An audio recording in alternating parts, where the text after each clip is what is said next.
Documentary evidence के बारे में। तो डॉक्यूमेंट्री एविडेंस 2 टाइप्स की होती है, प्राइमरी एविडेंस और सेकेंडरी एविडेंस। प्राइमरी एविडेंस के रिगार्डिंग प्राइमरी एविडेंस क्या होती है और सेकेंडरी एविडेंस क्या होती है, तो उसके बारे में बताया गया सेक्शन 62 और 63 में।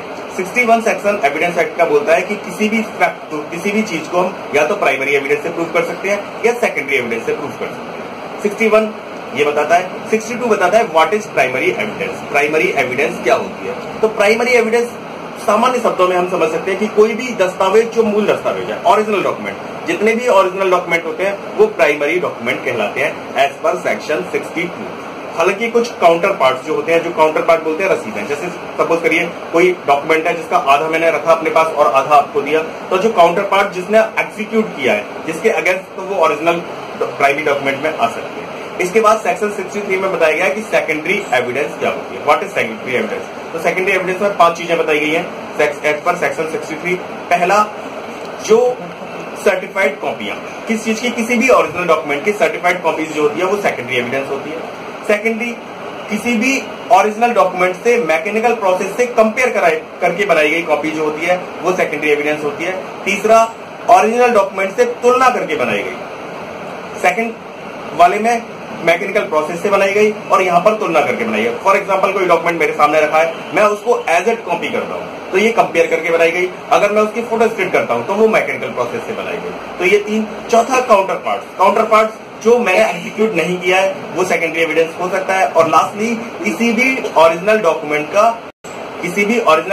का ओरल कंटेंट। फॉर एग्जांपल मैंने कोई डॉक्यूमेंट देखा है, अब मैं वो डॉक्यूमेंट प्रोड्यूस करता हूँ अगर, तो वो प्राइमरी एविडेंस की कैटेगरी में आ जाएगा। मैं वो डॉक्यूमेंट प्रोड्यूस नहीं करता, मैं उस डॉक्यूमेंट को मैंने पढ़ा और उसके बारे में ओरल एविडेंस देना चाहता हूँ, तो that is comes under section 63 of secondary evidence. तो वो सेकेंडरी एविडेंस होता है। तो इस प्रकार 62 और 63 में बताया गया है कि प्राइमरी एविडेंस क्या होती है और सेकेंडरी एविडेंस क्या होती है।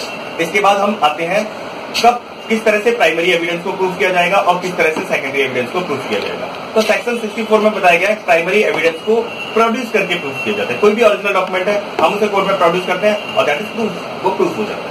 लेकिन सेकेंडरी एविडेंस को क्या हम एज अ राइट दे सकते हैं? तो इसका आंसर आता है no, as a right secondary evidence नहीं दे सकते। सेकेंडरी एविडेंस के लिए देने के लिए कुछ सर्कमस्टेंसेस हैं जो सेक्शन 65 में बताई गई हैं, उनके अकॉर्डिंग ही सेकेंडरी एविडेंस को कोर्ट में लीड किया जा सकता है।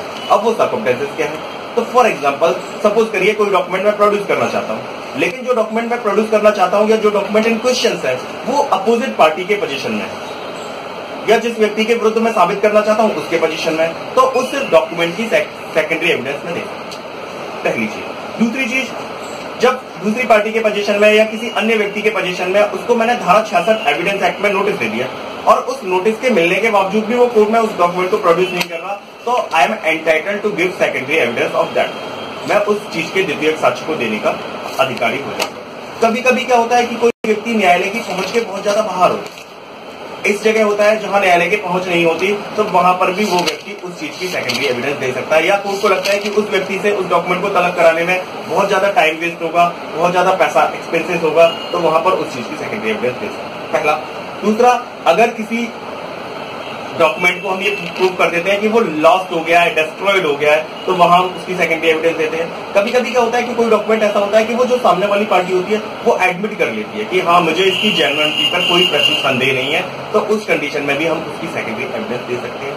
फोर्थ कंडीशन है कि डॉक्यूमेंट ऐसा है जो इजिली मूवेबल नहीं है। फॉर एग्जाम्पल कोई चट्टान है, माइलस्टोन है, या वो भी एक डॉक्यूमेंट की कैटेगरी में आते हैं, तो उनको हम इजीली कोर्ट में प्रोड्यूस नहीं कर सकते, तो उन चीज की भी हम सेकेंडरी एविडेंस दे सकते हैं।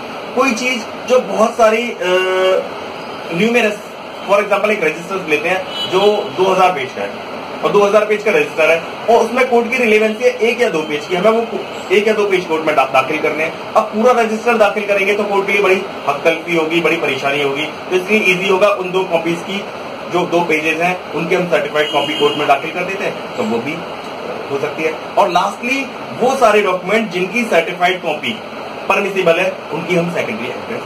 तो इस प्रकार सेकेंडरी एविडेंस क्या होती है, सेकेंडरी डॉक्यूमेंट क्या होते हैं, वो सेक्शन 63 में बताया गया। और सेकेंडरी एविडेंस को हम कब दे सकते हैं, तो वो ग्राउंड्स जो सेक्शन 65 में एडमिसिबल है तभी हम सेकेंडरी एविडेंस को दे सकते हैं।